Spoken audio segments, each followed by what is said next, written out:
is there are times that we are too small or we are too little to be fighting giants. No?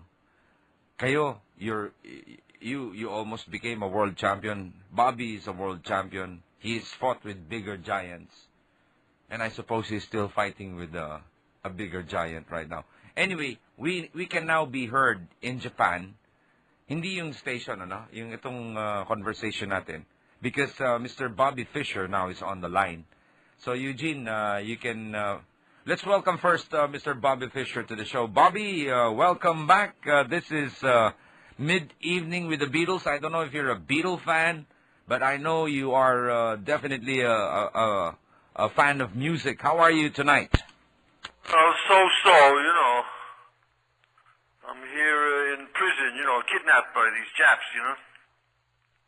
How are you doing, Benji? Huh? Well, I am doing okay. If you're doing okay out there, man, Eugene and I are having a wonderful chat here about you and about the good times perhaps we shared when you were physically here in the country. When we first interviewed you many years back, Eugene, ito si Eugene doesn't remember it at all. I don't know why. Well, how is it out there, Bob? Is it date? Oh no, it's not daytime out there. It's evening. No, Eugene. Eugene's with me. Eugene, go ahead. You can now speak to Bobby. Yeah. How are you, Bobby? Yeah, I'm quite tired. I don't know. I'm not sleeping too well. Incidentally, you know, I was really furious the last few times. I was smashing on my cell door with my feet, you know. I was just... How are they treating you out there, Bob? Well, they're just keeping me here, you know, for absolutely no reason, you know. Have you been gaining weight? Have you been eating well out there? Have you been eating sushis out there? I've lost weight, yeah. You know, I just found out the other night, I think it was last night, I was looking over one of these prison guards, and I was studying his hairdo and his face and his mouth and his nose, you know. And I said, oh my God, this guy's, you know, is a queer. So I started to say to him, I said, you know, you look like an effing queer. It looks like an effing homo, huh? Are you a homo? Well, did he understand you when you said that? Yeah, he understood me. The Japanese style is to pretend they understand nothing. So they protect themselves if they don't want to talk, you know what I mean? So I keep hitting him, and then the next morning I saw him again. So I started to talk to him again the same way, you know. You look like a faggot and a queer, you know, you're MS and all this. Why don't you just challenge him to a chess match or something? So then I says, are you a homo? He says, I am gay. So then I said, I was amazed that he would admit this, you know. So then I started to say, well, because then I started to remember all the guards here are like very passive and kind of sweet, you know. So I started to say to him, what about the other guards? What percentage of them are gay? He says, all of them. And then I said, what about Kai? He's the guy he takes me to the visiting room all the time. He's super sweet. I says, is Kai gay? He says, who is Kai? You know, he takes me to the visitor room, you know. The guy used to take me there. Yes, he's gay. Yes, everybody here is gay. I started studying them, you know.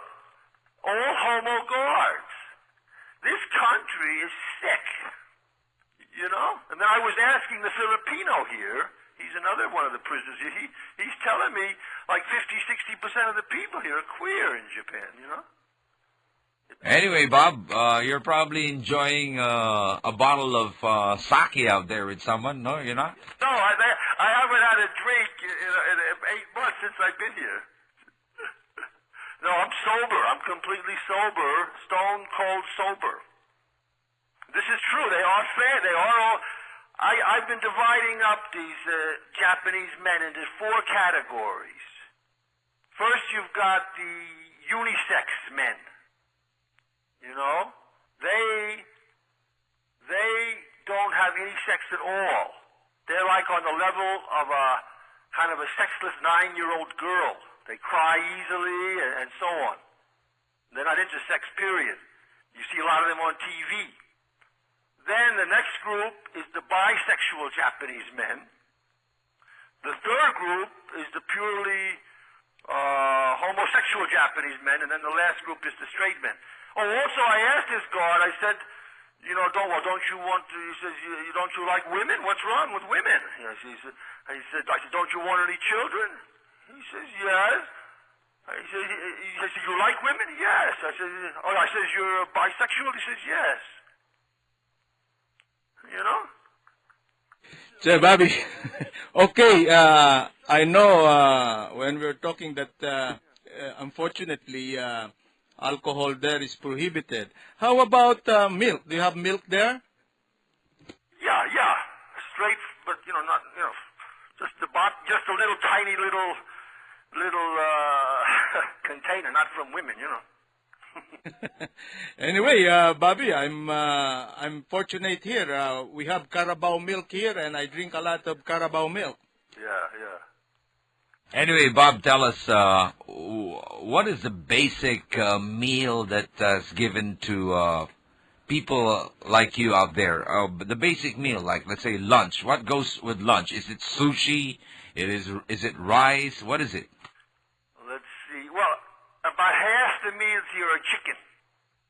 But I had enough chicken here. I don't eat chicken anymore, hardly ever. So I skip about, you know, half of the main dishes. But they have a lot of good fish. The fish is good. And, no, the food is, you know, there's nothing wrong with the food. I can't complain really about it, except you don't get any sushi, you don't get any specialties. It's all cooked food, no raw fish, you know, none of the Japanese specialties, you know. Okay, Bobby. So, you told me earlier you're quite depressed there, no? Very much depressed, no? Half the time. I don't know whether they're poisoning me with the food or not, really. Okay, Bobby.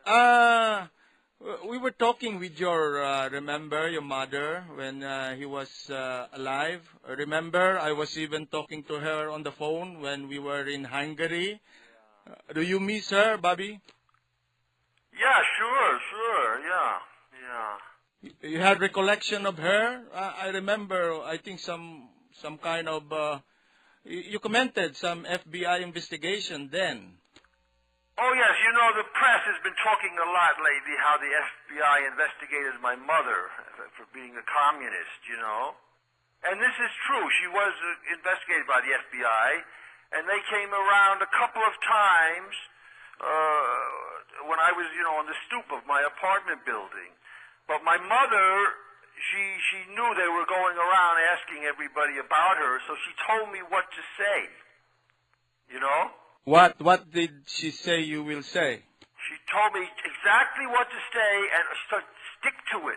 No matter what they reply, you just repeat it. And the magic words were, I have nothing to say to you. Oh, I see. Oh, and that's why I think one time you did that when in Pasadena, no? Jailhouse? Yeah, maybe, right. The point is, let's say an investigator comes to talk to you, right?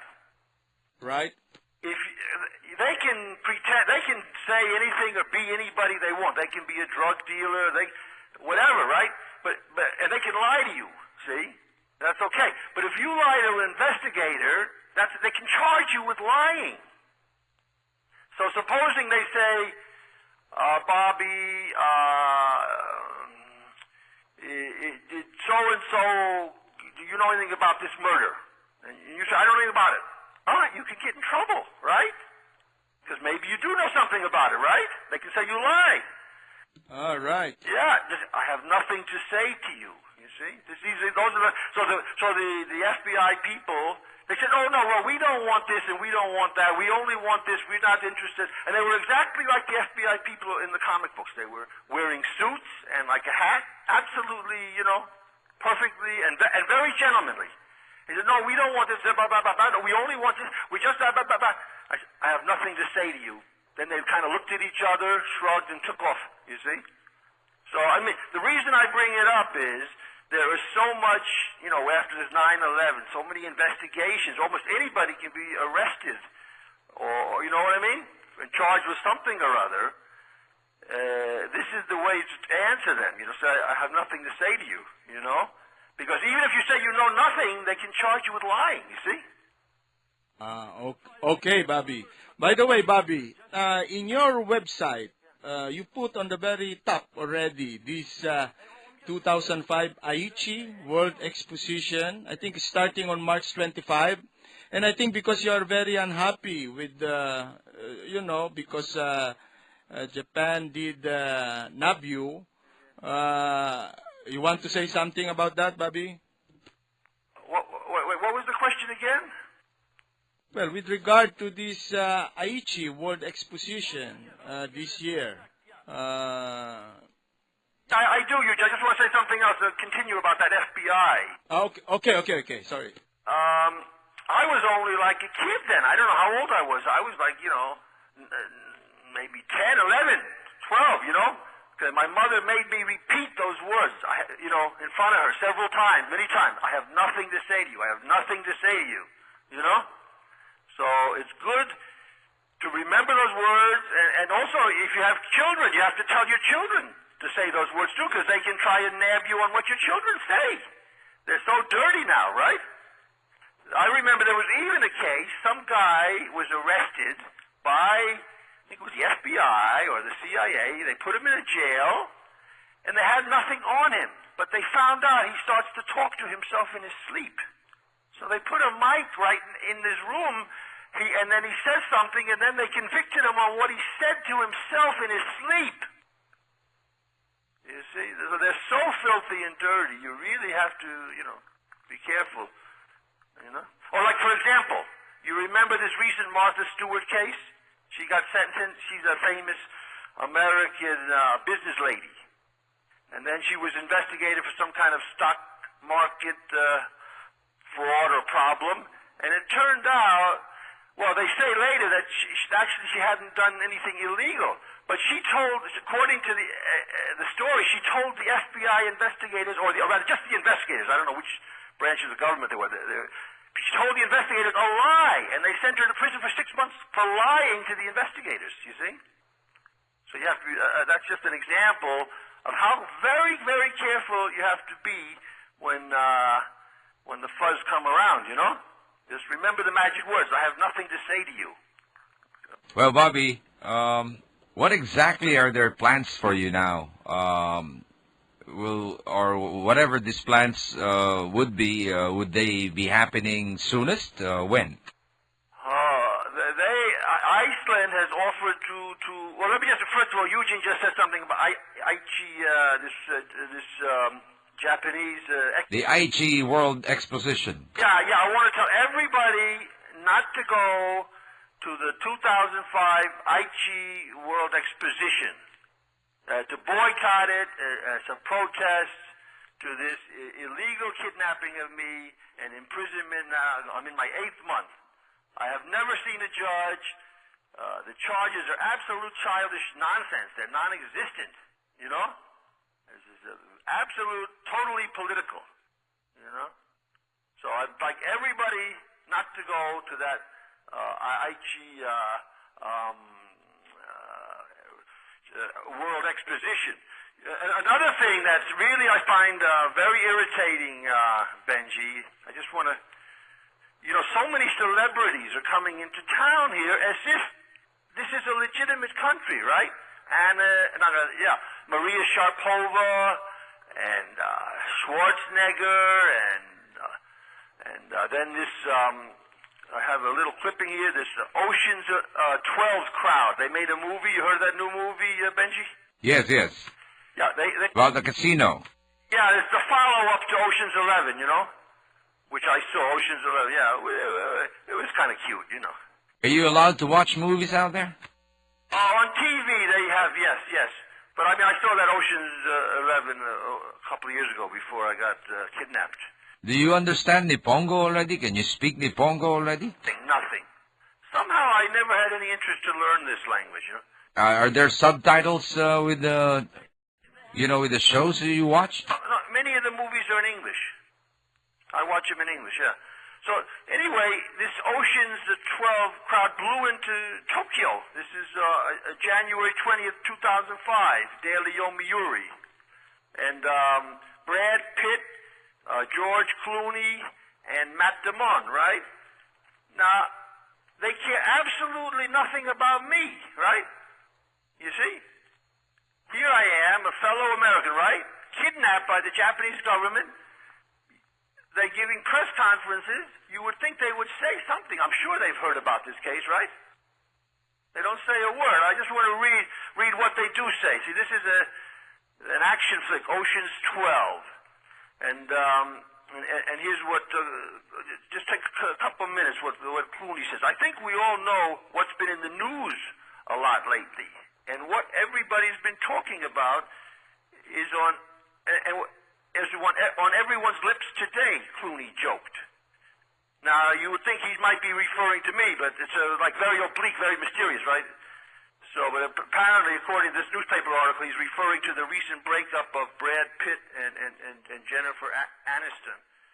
So then Clooney continues, I'm fine and my neck is fine, and I'm sure that that's what everybody's really worried about. Why Clooney had on a neck brace was anybody's guess. And then here's what Brad Pitt says. Many here may not be aware that our friend Mr. Clooney has entered the priesthood, and we're very happy that he could be here to bless us in this fashion, Pitt joked. See, this is taking place in the Grand Hyatt Tokyo Hotel, 1 hour press conference. And then Pitt says, Clooney says, Brad has got a terrific butt. I think we all feel the same way. See? When the subject moved to absent co-star Julia Roberts, who was pregnant at the time of the shooting and gave birth to twins last month, Clooney said with a grin, I had nothing to do with that. Wasting no time, Pitt quipped, regarding Julia's pregnancy, no one here had anything to do with it. She was actually pregnant before any one of us had sex with her. And then Clooney said, that's how I hurt my neck. Anyway, they have all this, obviously rehearsed banter, right? You would think somebody would say something about me, right? But that's an absolute no-no. I'm sure if journalists had asked them about me, they would have, walked out of the press conference, right? They probably don't know that you're there, man. Everybody, this was on Time magazine already. Come on. They know very well I'm here. This has gotten a lot of publicity. What do you mean they don't know I'm here? Perhaps they weren't allowed to talk about that or something, or asked to be avoiding such a topic. That. Anyway, Bobby, let's go now let's touch on the Beatles, because you're right in the middle of a feature show on radio nationwide here on DZSR. We are doing the Beatles from 6 in the evening all the way till 10. Let me ask you, is there any song of the Beatles that you remember that can be somehow related to what's happening to you right now? Oh, related? No, I loved the early Beatles music. Like I Want to Hold Your Hand and She Loves You and all that stuff, Well, who among the Beatles would you somehow highly regard or have high regards for when it comes to perhaps being deep in composing or compositions? I was not, a big fan of them. I should say just the early music. I think Lennon and Paul, and Lennon and George Harrison were quite intelligent, and also, I really think the most together one of them all really is, I think that Ringo Starr. He's he really has a good life philosophy, Very simple. Very simple. The last time we did an interview, was that last song you played, I Live My Life by him?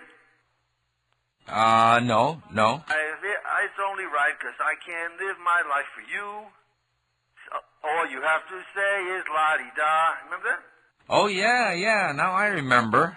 You really have such a good memory, man. Well, I'm impressed. I've replayed my interviews hundreds of times already, you know. Well, that's cool. That's one of the newest songs from Ringo. That's a song called La Di Da. Yeah, a very beautiful song and very profound, you know. He really, I think he was not so much into drugs like the rest of them, you know. I'm very impressed with your memory. I'm not too impressed with this grandmaster in front of me, Eugene Torre, all because he doesn't remember that you and I, the three of us, were in a room once upon a time having an interview. Yeah. Well, can I just say one more thing about Ringo Starr? Go ahead. Yeah, I know some creep will say, Fischer didn't know. He's talking about a Jew, Ringo Starr. I just want to say, I understand he's a Jew, and I said that anyway, okay? Okay. Anyway, I don't want to ask you if you're being treated right out there, but first I ask you about the meals. I guess that's one of the most important things for us to somehow get nourished. How about your recreations, Bobby? There is no, they let you out 45 minutes a day, Monday through Friday. That's it that's it. Just into the yard, walk around, or kick a football or whatever. Also, they have a ping pong table. Yeah. Bobby, Eugene here. Going back to Beatles, you have any idea or anything about their managers too? Other than the singers themselves. Yeah, they had a manager. As a matter of fact, I think the reason they broke up was they had John Lennon liked the manager. And I think Paul McCartney did not. I think his last name was Klein, I'm quite sure. I'm not sure of his first name. And I read an interview with him in Playboy years ago. And he was a really, tough, hard-boiled Jew, money-oriented Jew. And he was talking about money a lot. And then he said, you take somebody's money away from him, and he's a dead man. He may still be walking around, but he's a dead man. And that's really the Jews, that's the philosophy of life, If you're very familiar with the song called Baby You're a Rich Man, actually that was for their manager, written for their manager. You're a rich man, baby, you're a rich man too. You got it. Yeah. Bobby. Leaving now Beatles, because I know you're also fan of The Temptation. And I think you know some songs, Bobby. I know many. That's probably my favorite group, The Temptations. I know many of their songs. Yeah. Yeah. Why did you like also very much this group? Oh yeah. Temptations are a great group. My Girl and Beauty's Only Skin Deep. I used to go to restaurants and just put in, quarters and spend, many dollars just listening to their stuff, Yeah, I think one time you mentioned Unite the World. Right. I've been listening to that lately, before I got kidnapped. I was listening to that a lot. That's a very hard-driving sound, yeah. Beautiful words, yeah. Powerful. You know the lyrics a little bit? Oh, I just got into the song before I got kidnapped, so I'm not really that familiar with it. Something like wiretapping, kidnapping, hold up. So what if the Russians push the button? It's very lyrics that you have to hear the song, And then he says something like. Black and white, we got to walk this land hand in hand. Don't let the color of my skin confuse you. I swear on a stack of Bibles, I won't abuse you. We got to walk this land day and night, black and white. You have to hear it. It's so powerful, so powerful. Ugh. Hey, Bob, this is Benji again. what exactly are the plans of the government of the United States with you? Because you are now detained by the Japanese government, and you've been there for about 8 months. I understand. What are their plans? Aren't they going to get you back to the mainland or something? Yeah, they're trying to get me deported back to the USA to face a trumped-up trial for playing chess, if you can imagine, in Yugoslavia in 1992. And they invented this passport revocation. They claimed they had revoked my passport back in November 21st of 2003, and that they notified me of this passport revocation on December 11th of 2003. Absolute lies. If you go to the website, you can see it's all explained in there. So anyway, the Japanese Ministry of Justice has issued a deportation order for me to send me to the USA, but we have it blocked. It's tied up in the courts right now. Obviously, I don't want to go back to the U.S. I'll never get out of jail alive there, you know. But are they trying to extradite you to back to the mainland? What's that? Are they trying to get you back to the mainland, the U.S. government? Yes. Absolutely, yes. Well, I guess that's one of the easiest things to do. How come the Japanese government isn't doing that? Because the Japanese government signed an order to deport me to the U.S., but then my lawyers went to the courts here to block it, you know. So it's blocked in the courts right now until the courts decide, you know. And you don't want to go back to the mainland? Yeah, to the U.S. Yeah, don't say the mainland. It reminds me of like fatherland or something. It's too, you know. Does it remind you of China? Huh? Anyway, no. Yeah, okay. Eugene? Speaking of the U.S., somehow, Bobby, when you became world champion in 1972, somehow I didn't remember that you were properly recognized or in return, you know, just to show their support for you. Like, for example, I don't remember you've been to the White House, Bobby. No, never, no. But by the way, regarding the memorabilia and the prized belongings you had in the Beacon Storage Company, of course, this was the reason why you were very angry and became became available for interviews. What happened to that? You know, your things. Are they doing something with your memorabilia and that, in your own words, the robbery of your prized belongings? Yeah, no, we've gone into that for many hours, Eugene. That they just stole everything in my room there. You know, in a big room, they stole countless, hundreds of thousands of items. Really, countless items. Everything.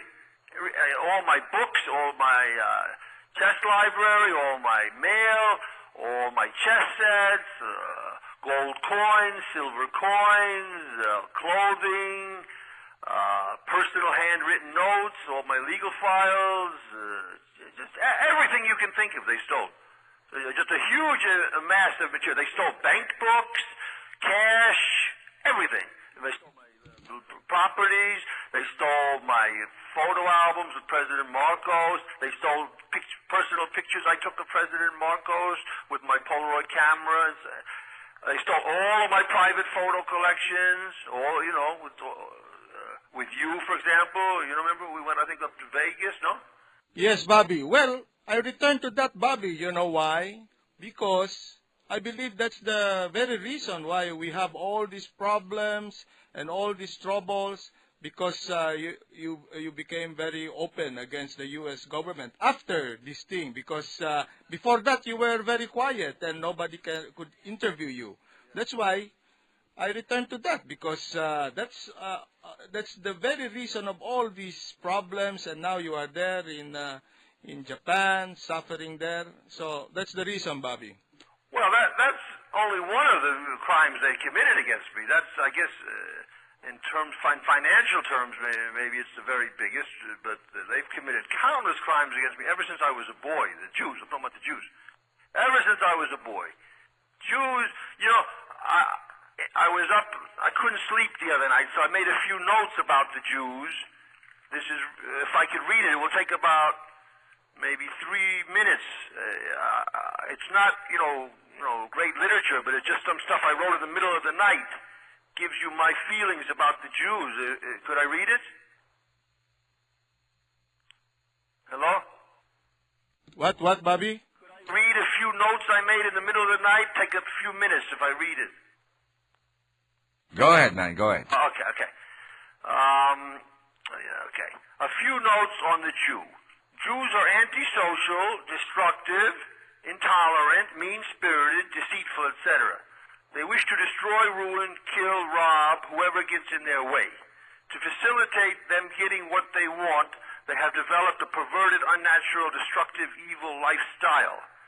Even though they live off of the non-Jews as parasites, they still hate them and wish to destroy them. Jews hate nature and the natural order because it's pure and beautiful, and also because it's bigger and stronger than they are, and they feel that they cannot fully control it. Nature's beauty and harmony stands in stark contrast to their squalidness and ugliness, and that makes them hate it all the more. Jews are destroyers. They are anti-humans. The anti-human Jew hates and wants to destroy all non-Jews. He will also destroy even other Jews who are less destructive and evil than he is if they get in his way.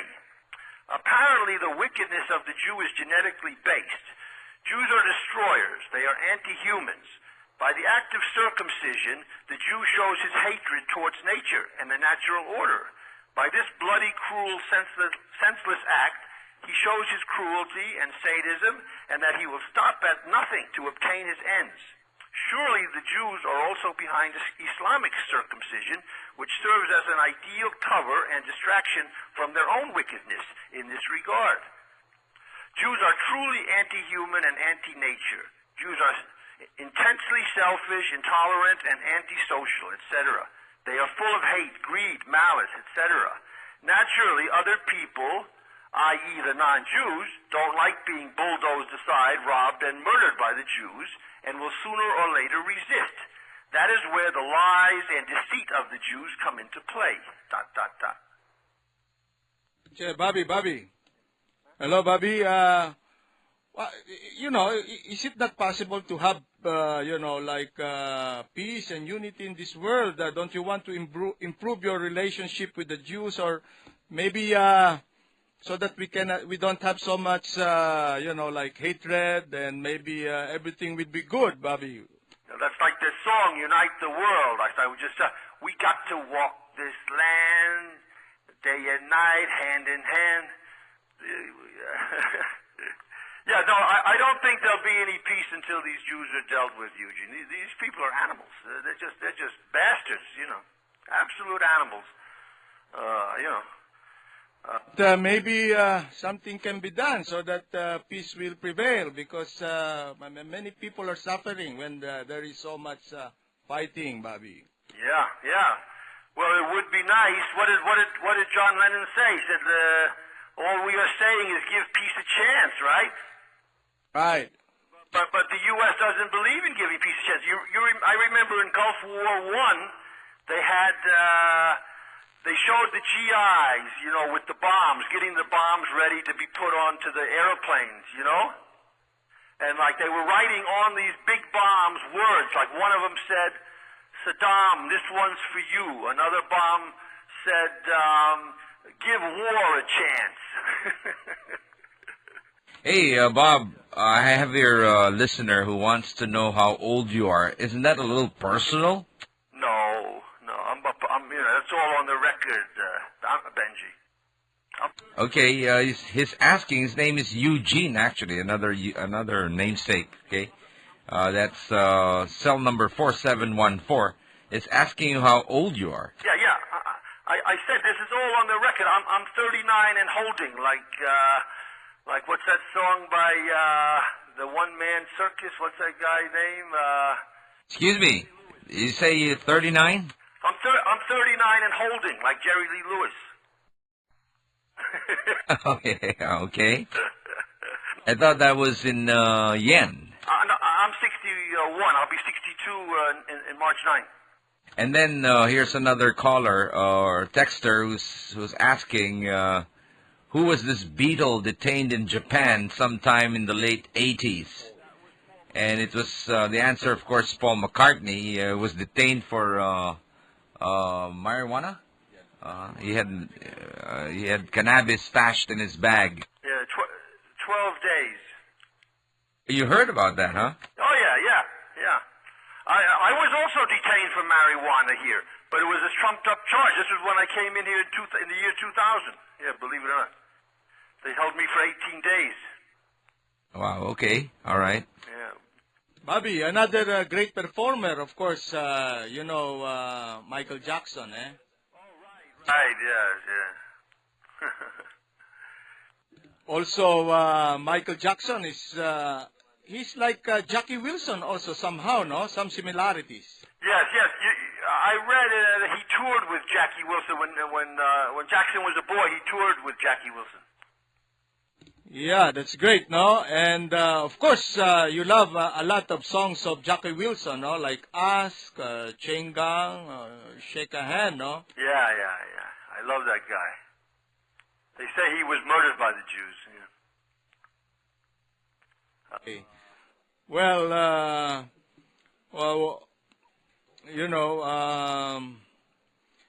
of course, Michael Jackson is also having some problems now. Yeah. I'm not going to justify or be even his lifestyle. I'm not going to criticize it either because I really don't know that much about it.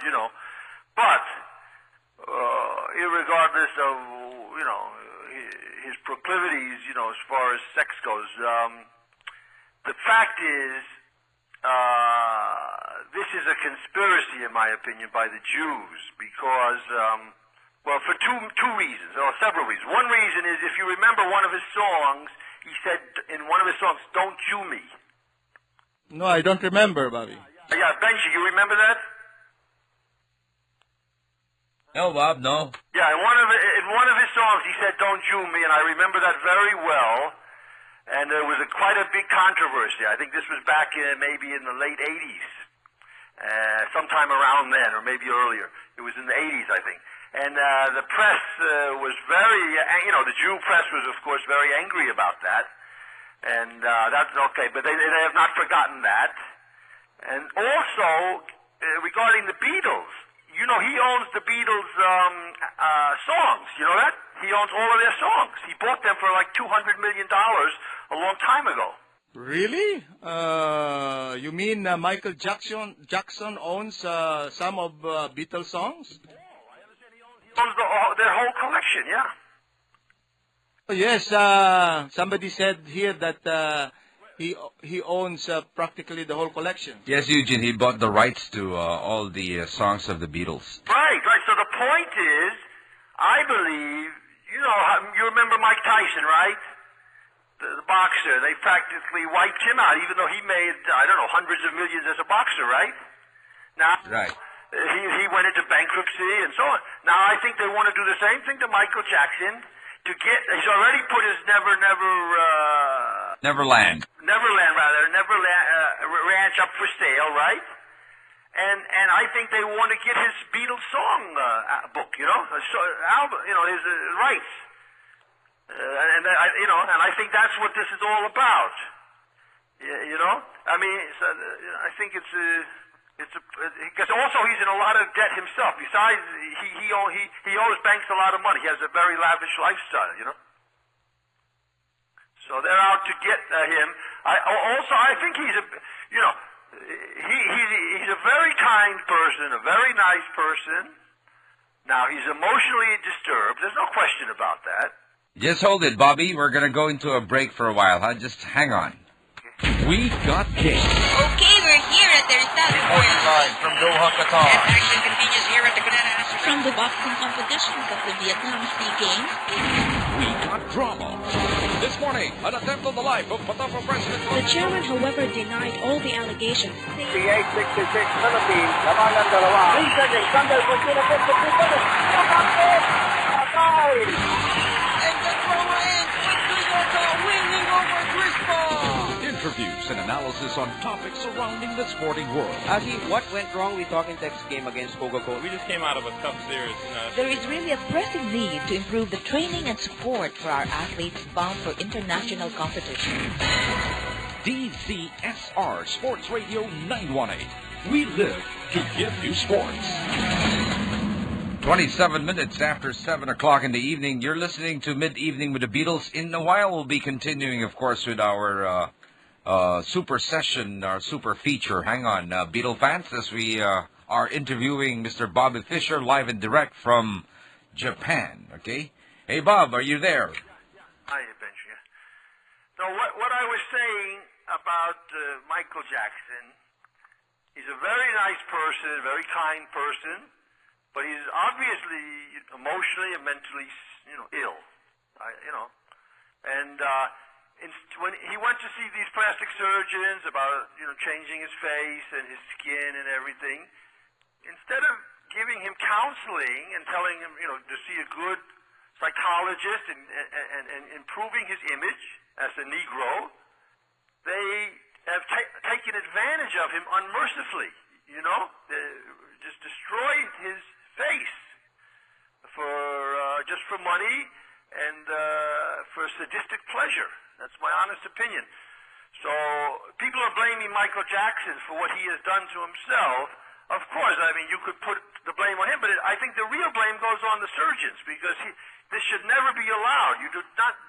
If somebody comes up to me and says, "Bobby, push me out the window," I won't do it. I'll talk to him and tell don't do that. To tell me your problem. Can I help you? And so when Michael Jackson went to these surgeons, that's what they should have done. Now, there was a stinking American movie, I think, with George Clooney, I think about the Gulf War I, where they talk about that, and the soldier puts the blame on Michael Jackson for all this surgery. But I think that it's the whole goddamn American system that has done this to him. He's a really good person in a lot of ways, For example, one of his songs called "Beat It." I think that was an excellent song. I think it goes something like, "It doesn't really matter who's wrong or right, just beat it, beat it." In other words, if you get into an argument with the police or another gang member or just somebody on a bus or a street, it doesn't really matter who's right or wrong. Just get the hell out of there. Why kill somebody or be killed, Okay. Cheryl texted us. Cheryl will get back to the trivia later on the Beatles. Hang on, lady. And here's one. Here's a text message here from 2392. It says here, can you describe how it is to be detained out there, Bob, or your daily routine? From 2392, what's that? That's a cell number here. We're getting text messages actually on our computer, and it says here to ask you to describe how it is to be inside or being detained out there. 2392, only 5 numbers? No, I'm not supposed to reveal the rest because I'm just revealing the last 4 digits. Oh, I see. Okay. And what does she want to know? It's terrible to be here. It's terrible, really terrible. I start to understand how animals feel, when they're caged. They just get crazier and crazier. Yeah. Well, yeah. That's why I think it's important for you to get out of there, Bobby. And hopefully you can be a citizen of the Philippines the soonest. That would be good. But Eugene, that's what they want. They want this. The U.S. would very much like to see me die here in Japan, and then they could say blame it on the Japs. Really, I mean, that's the kind of cheek the U.S. has, even though they're obviously behind this. You understand? They would very much like me to die here in Japan, but if they can't do that, then of course they'd like to take me back to the U.S. and torture and murder me there. You know? Okay, Bobby. We have been talking a lot about you. How about talking also about this Kasparov? Because lately, I have seen in the news that he's also quite hot on Putin, the president of Russia. He is just like you, very quite independent-minded somehow. Oh, well, all that stuff is written for him, you know. But anyway, if he's down on Putin now, as he says he is, then, I mean, to me, that's like an endorsement, no? Coming from him. What do you mean endorsement? Coming from Kasparov, if he attacks Putin, that's like an endorsement of Putin, you know, because Kasparov is a bad guy, you know, such a crook, such a liar, you know. Ah, I see. But I think he's really attacking the President Putin, huh? Right. Yeah. Well, that's what you call a negative approach, man. Huh? It may be, perhaps you could call that a negative approach. Yeah, he's down on Putin, I think, because of putting Khodorkovsky in prison over there, which, by the way, I approve of, because all of these Jewish robber barons who got all these billions after the end of communism, they're just crooks, you know. So. Okay, Bobby, we're down to our last 10 minutes on this interview. Any more you'd like to add, Eugene? Well, because lately Bobby also read a book which is quite impressed about Chuck Norris, no, Bobby? Chuck Norris, you like Chuck Norris, no? Yes. I always liked him as a movie star and a karate action star. And I always, somehow, I felt he was different from the rest, even though I didn't know anything about his life story, you know what I mean? But now I bought this book. Actually, a friend of mine sent it to me, because I was talking to a friend of mine on the phone, and I was talking about, I thought Chuck Norris had a lot of character, you know, compared to, other Hollywood people like Schwarzenegger, etc. So he sent me this book by Chuck Norris, The Secret of Inner Strength, My Story. And I was really amazed, you know. I mean, because when you see Chuck Norris in the movies, he gives this feeling of strength, power, you know. But I had absolutely no idea that he was, up until the age of 18, he was not into sports at all. He grew up basically with his mother. His father was an alcoholic and never was around. So Chuck Norris was not good in sports. He was a very shy, introverted person. And then I think he got married real young, and then he went to Korea in the armed forces as a U.S. serviceman, and that's where he started to learn martial arts. Yeah, Korean. And if you look at the early pictures of him, he's a scrawny guy. He's got, scrawny arms. And he's an amazing person. I was reading one thing he says. Before he became a movie star, he was a martial arts instructor and a champion in martial arts, you know. And what he says, I think something that really struck me, he said he likes, when somebody comes to be a student of his, he likes them to be weak and badly coordinated.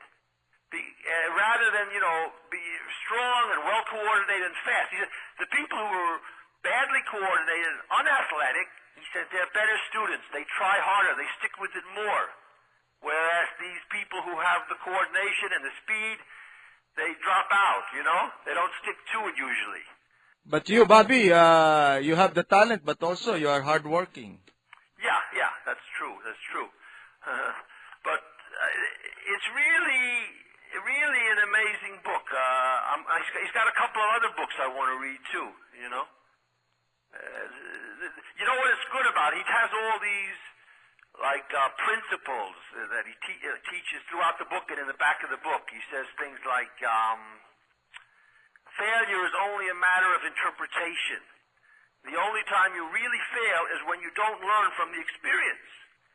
Say to yourself, I'll never lose that way again. It's got a lot of really good things in here. And the reason this book is so instructive is because there are so many of these think positively books, right? Help you, but they're not written by famous martial arts people or action people. They're written more by psychologists, and you wonder if these people are really successful themselves, right?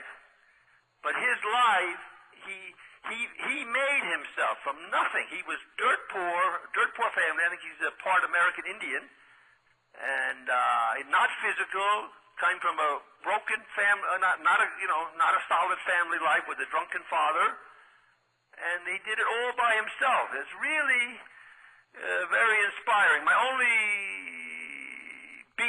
complaint is that he's pro-American, but having said that, this book was written in 1987. See, or no, 1989, 88, 89. The point is, many years have passed since then. Hopefully, he has, the recent events, he has evolved and seen the true wicked nature of the United States.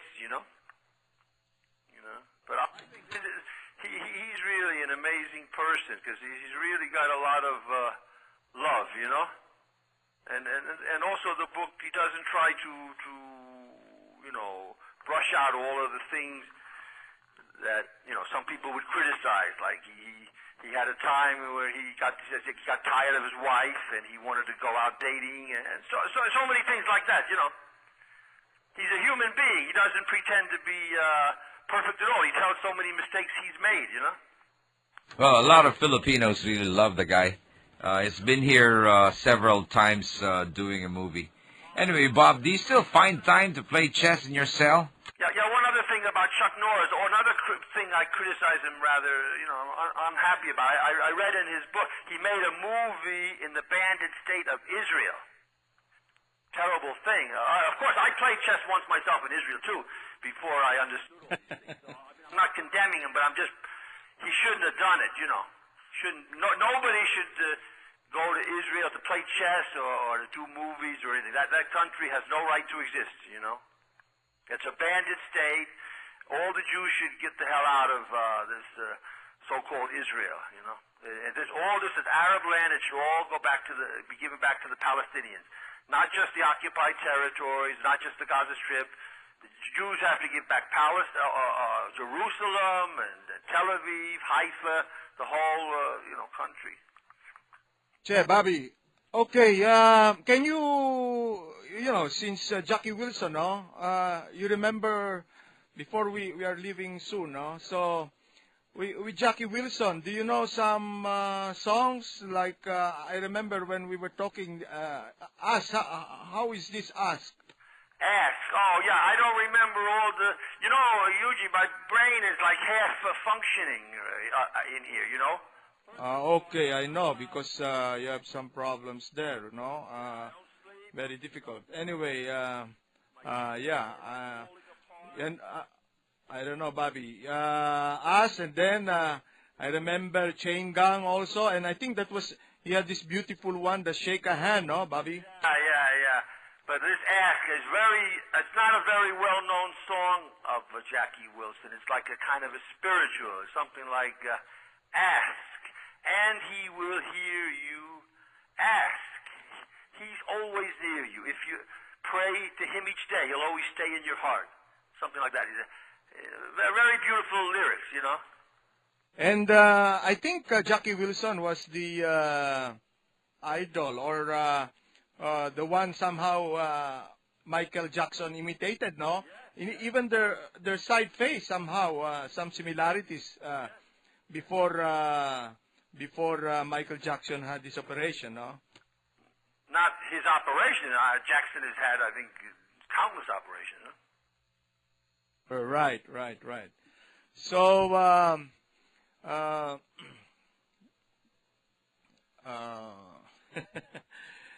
I think You know, Bob, before we wrap up here in the Philippines, we just want to hear, we just want to let you know that we're hoping only for the best for you. You still have a lot of fans here, chess enthusiasts and all. And, all these things that are happening, these trials and tribulations happening to you right now, they could be a real a big message, being somehow delivered to you by somebody up there. A message, a good message, a bad message, what? No, just a message. The Lord perhaps is telling you something, or He's been telling you for a long, long time.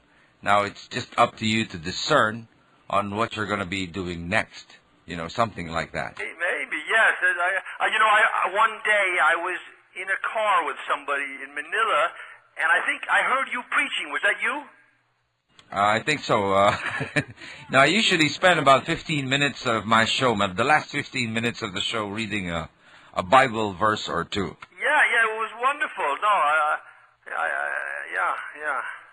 I'm not really into the Bible anymore. I don't take it literally, but I'm still interested in, I think there may be something out there, whether you call it God or the Force or the little green men or from another galaxy, you know what I mean? Uh-huh. I think that I can't believe, we're all alone in the universe. It's hard to believe. I mean, it doesn't make any sense because physically we're all like round globes, and there's so many other round globes. Why should we be something completely special? Now, it may be that the other people, the other places that are similar to us are very far away, though, you see. But there may be thousands or millions of other planets like ours.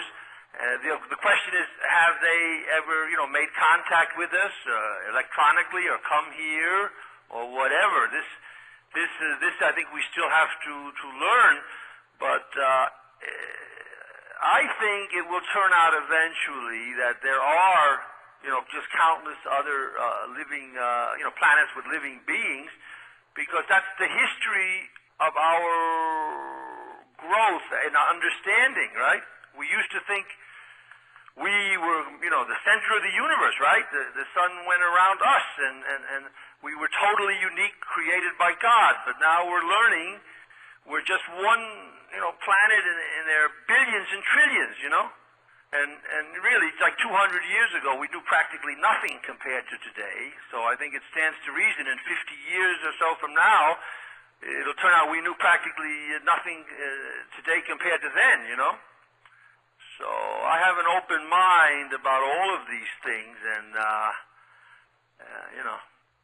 a lot of us would somehow get disillusioned with what some people would do, claiming that they're followers of God or something. I still feel that we all should have this personal relationship with Him, and only Him, and not allow others who pose to be, followers of Him do bad things to others.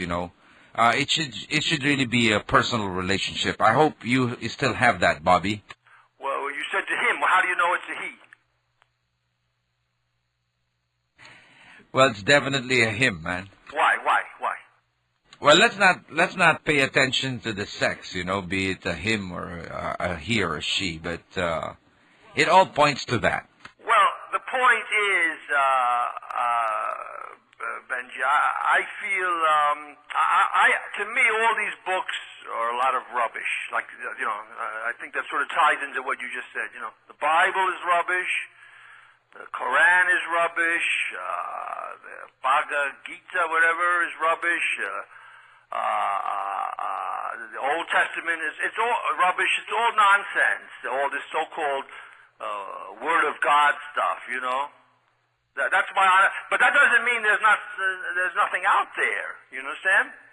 But I don't take any of this stuff literally. I think that it's a big mistake to take any of this stuff seriously. And that's one of the things I like about the Catholic Church. They tell their followers, don't read the Bible. Just study the catechism and listen to what the church says. Because the church simplified everything. They had like the 7 deadly sins. And they didn't tell the people to give a lot of their money to the church, you know. But in general, I'm really down on organized religion. I think it's a big racket, you know. But as I say, that doesn't mean there's no God. It doesn't mean there's no force. It doesn't mean that at all to me, you know. I don't take a hostile attitude to. I mean, my mind is open to whatever the truth, may be, you know. Well, we're not talking about religion. We're talking about, of course, a personal relationship with him or her. But anyway, Bob, thank you for gracing the show, or gracing, of course, the airwaves in the Philippines over DZSR Sports Radio. Yeah. Well, thank you. I say, getting back to this religion, I'm not interested in this personal relationship stuff, really, because I think that's a gross oversimplification of reality. I don't believe anybody created all of this. Somehow it happened, but there may be very, very advanced civilizations that we know nothing about, and they may be in contact with us or influencing us. I think reality is probably unbelievable if we knew the truth, unbelievably complicated. I think some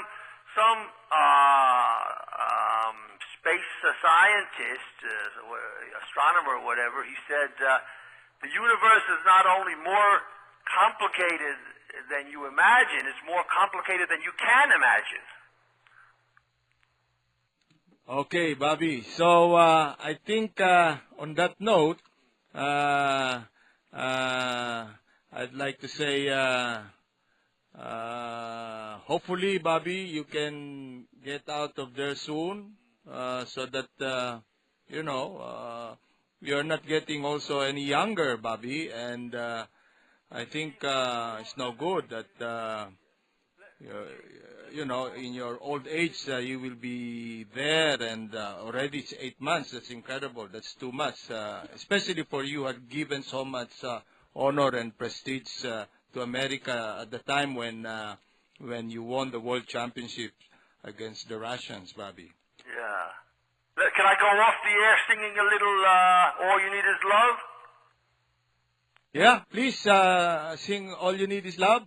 I just know a few lyrics, I remember, I think one of the Rolling Stones was criticizing this song. He said it's a nonsense song. He says, all you need is love. He says, just try paying the rent with love, he says.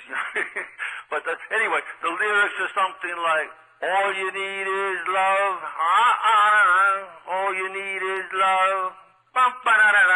All you need is love, love. Love is all you need. Nothing you can do that can't be said. Nothing you can do, ba-ba-ba. Da-da-da-da-da-da. It's easy, bum-da-da-da-da-da. All you need is love, bum-ba-da-da-da. All you need is love, bum-ba-da-da-da. All you need is love, love. Love is really all you need.